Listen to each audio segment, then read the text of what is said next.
పాలమూరు జిల్లా ప్రాజెక్టులపైనే పెద్ద చర్చ జరిగింది. కృష్ణానది నీళ్లతోనే పెద్ద చర్చ జరిగింది. మన నీళ్లు నిధులు నియామకాలైనటువంటి ఒక సెంటిమెంట్ పైనే ఆనాడు తెలంగాణ ఉద్యమం మరి పెద్ద ఎత్తున తీవ్ర రూపం దాల్చింది. దానికి నాయకత్వం వహించినటువంటి కేసీఆర్ మన పాలమూరు జిల్లా నుంచే ఎంపీగా ఎన్నికై మరి తెలంగాణ ఉద్యమాన్ని ఆయన ముందుకు తీసుకెళ్ళగలిగిండు. మరి ఈ పాలమూరు జిల్లాలోని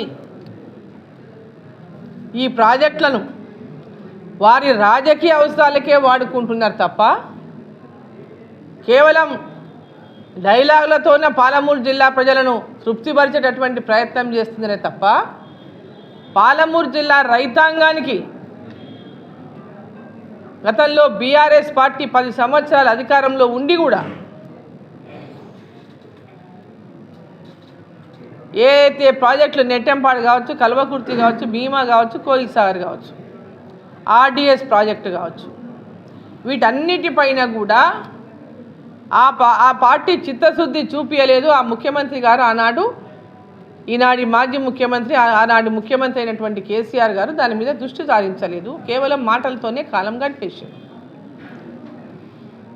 ఆన్గోయింగ్ ప్రాజెక్ట్స్ను పూర్తి చేయలే.